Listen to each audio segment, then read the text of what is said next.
Good evening my dear students. आप सभी को बेटा कॉम्पिटेटिव क्लासेज के यूट्यूब चैनल पे मैं आलोक आप सभी को स्वागत करता हूं। और आज हम लोग ऑपरेशन मंजिल के तहत सीरीज 5 को देखेंगे, जो आपके लिए काफ़ी महत्वपूर्ण है।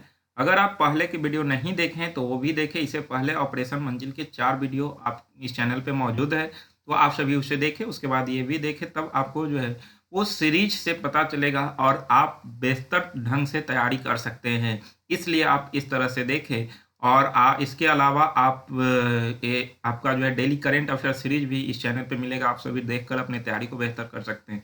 ये वीडियो खासकर एसएससी जीडी वालों के लिए बेहतर है। इसके अलावा अन्य कम्पिटेटिव एग्जाम की तैयारी करने वाले विद्यार्थियों के लिए भी काफ़ी अहम है, इसलिए आप सभी देखते रहें। और आप अगर देख कर तैयारी करते हैं तो आपका तैयारी बेहतर होगा और आप परीक्षा को क्रैक कर सकते हैं। तो इस तरह से देखें, और अगर नए हैं तो प्लीज़ क्लास को सब्सक्राइब करें और लाइक शेयर अवश्य करते रहें। आइए इसी के तहत आज के जो महत्वपूर्ण प्रश्न है, वैसे सारे प्रश्नों को देखते हैं। तो एक नंबर प्रश्न है कि निम्न में से कौन सा राज्य का सबसे महत्वपूर्ण तत्व है, यानी कि राज्य का सबसे महत्वपूर्ण तत्व कौन है। तो इसका आंसर हो जाएगा सी नंबर, संप्रभुता।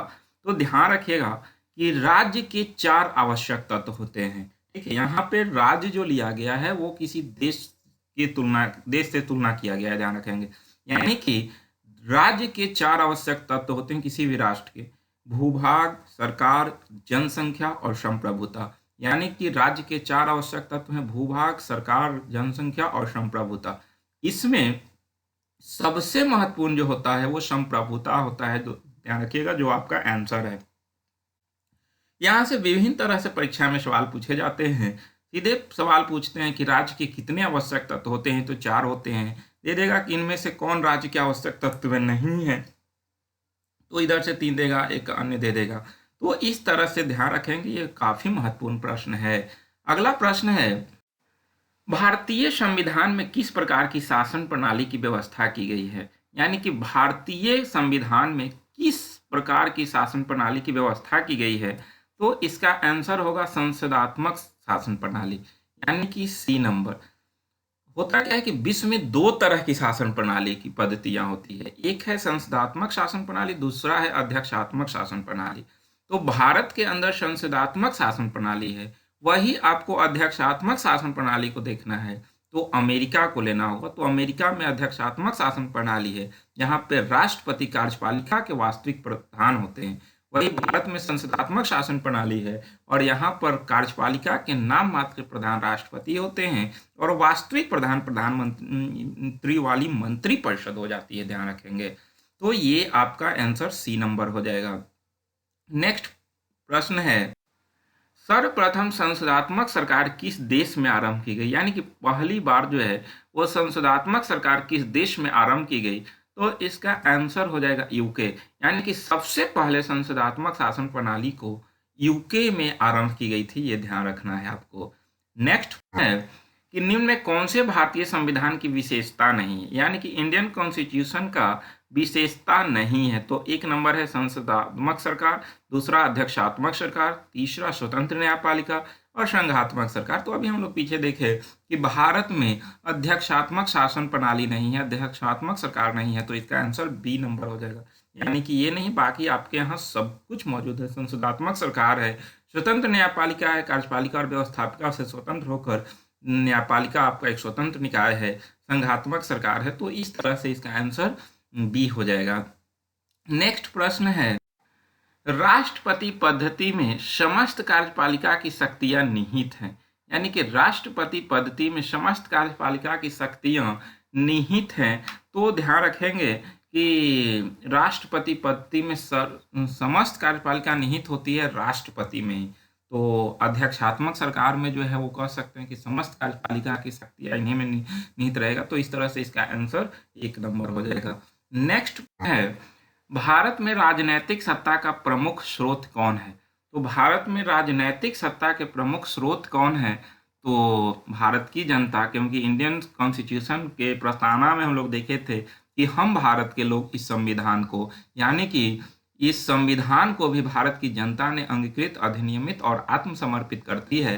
तो इस तरह से जो है वो सबसे ऊपर भारत की जनता है, यानी कि जनता सर्वोपरि है। तो राजनीतिक सत्ता की प्रमुख स्रोत कौन है? तो जनता है। जनता सबसे ऊपर है। जनता के पास जो है सरकार चुनने की ताकत है, वही सरकार गिराने की भी ताकत जनता के पास होती है। तो राजनीतिक सत्ता का जो है वो सबसे प्रमुख केंद्र होता है जनता। नेक्स्ट प्रश्न है, निम्नलिखित में से किस एक का कथन है कि संविधान को संघात्मक के तंग ढांचे में नहीं ढाला गया है? यानी कि संविधान को संघात्मक के तंग ढांचे में नहीं ढाला गया, ये किसका कथन है?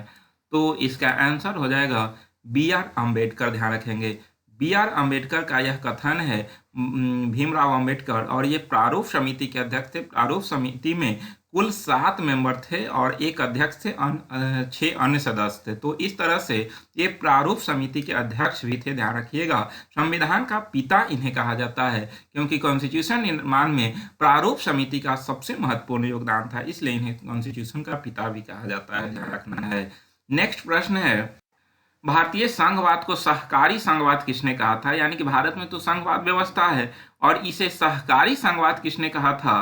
तो इसका आंसर हो जाएगा 1 नंबर जी ऑस्टिन। जी ऑस्टिन ने कहा था कि भारतीय संघवाद एक सहकारी संघवाद है। तो इसे ध्यान रखेंगे। तो कभी कभी परीक्षा में कथन पूछ लेता है कि यह लाइन किसने कहा था, यह कथन किसने कहा था। तो इस तरह से 2-4 ध्यान रखेंगे आप, ताकि जो है ये सारे प्रश्न आपको परीक्षा में ना छूट सके। नेक्स्ट प्रश्न है, किसने कहा था भारत अर्ध संघात्मक राज्य? काफी महत्वपूर्ण प्रश्न है, कितने बार एसएससी ये प्रश्न पूछ चुका है कि भारत अर्ध संघात्मक राज्य है, यह किसका कथन है? तो इसका आंसर हो जाएगा केसी व्हीलर। केसी व्हीलर ने कहा था कि भारत अर्ध संघात्मक राज्य है। तो इस यानी कि भारत न तो अध्यक्षात्मक है, न ही आपका संसदात्मक है, भारत अर्ध संघात्मक राज्य है। तो ये केसी व्हीलर के द्वारा कहा गया था। ध्यान रखेंगे।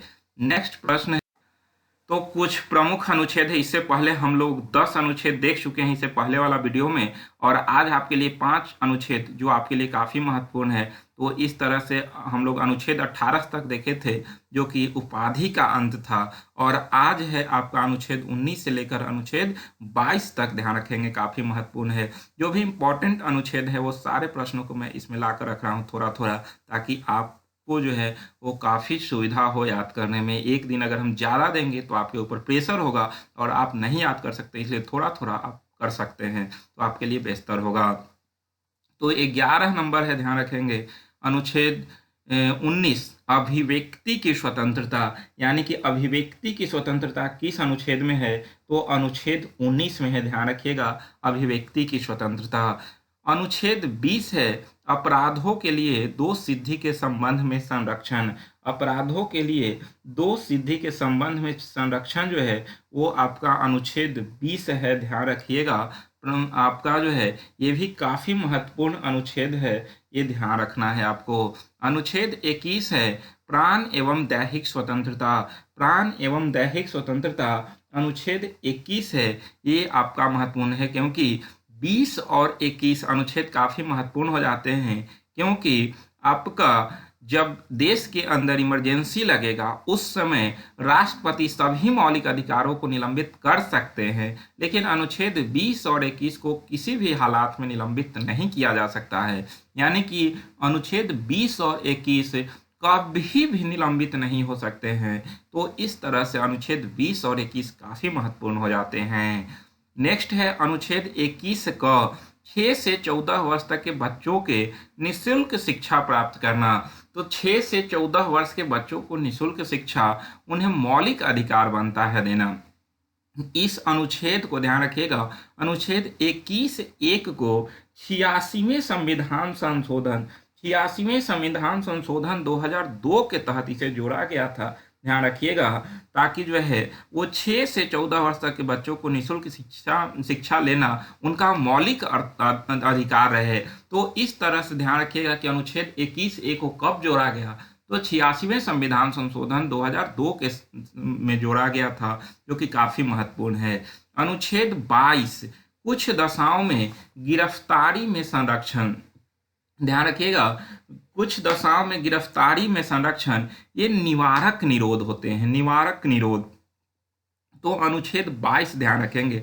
अगर हम बात करते हैं निवारक निरोध का, तो निवारक निरोध का अर्थ होता है किसी व्यक्ति को निरुद्ध करना, ताकि उस व्यक्ति को किसी भी संभावित अपराध को कारित करने से रोका जा सके।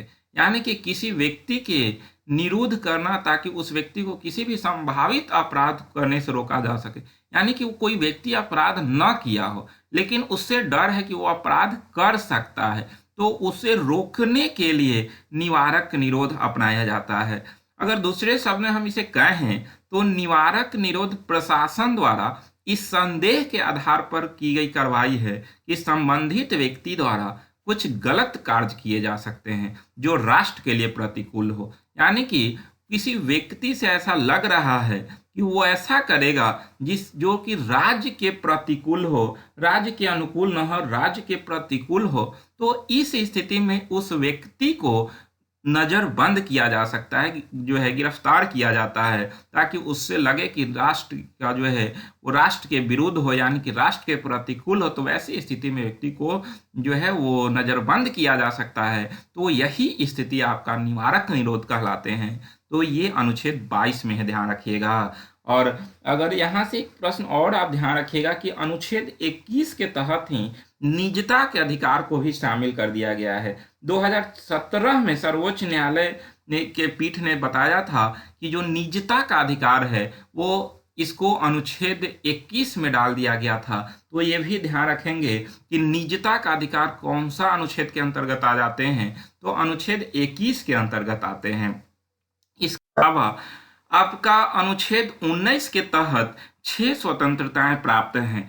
पहले अनुच्छेद 19 के तहत 7 स्वतंत्रता थी, लेकिन 44वां संविधान संशोधन 1978 के द्वारा यहाँ से संपत्ति को अधिकार को हटा दिया गया और उसे अनुभाग 12 के अनुच्छेद 300 क में डालकर एक कानूनी अधिकार बना दिया गया। तो इस तरह से अब अनुच्छेद 19 के तहत 6 तरह की स्वतंत्रताएं प्राप्त हैं। वो कौन कौन हैं? तो एक नंबर में है अभिव्यक्ति की स्वतंत्रता, अनुच्छेद 19(1)(a) अभिव्यक्ति की स्वतंत्रता। वाक या अभिव्यक्ति की स्वतंत्रता, तो आपकी स्वतंत्रता है, अभिव्यक्ति की स्वतंत्रता है, आजादी है। 19 है शांतिपूर्वक हथियार रहित सम्मेलन का अधिकार। देखिएगा यहाँ पर हथियार रहित है, यानी कि बिना हथियार के, तो बिना हथियार के शांतिपूर्वक सम्मेलन करने का अधिकार है आपको अनुच्छेद 19(b) के तहत।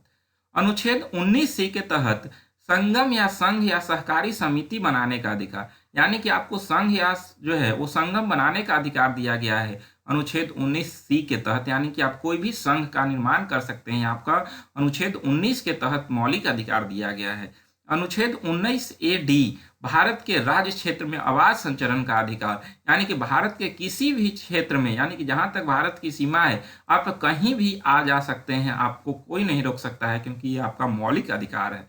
अनुच्छेद 19(e) है आपका भारत के किसी भाग में निवास करने व बसने का अधिकार। तो भारत के सीमा के अंदर कहीं भी आप बस सकते हैं, निवास कर सकते हैं, यह अधिकार आपका 19(e) में मिला है। आप भारत, पहले जम्मू कश्मीर इससे अलग था, लेकिन जम्मू कश्मीर तक जाकर जो है आप निवास कर सकते हैं, आपको कोई नहीं रोक सकता है, क्योंकि ये आपका मौलिक अधिकार है।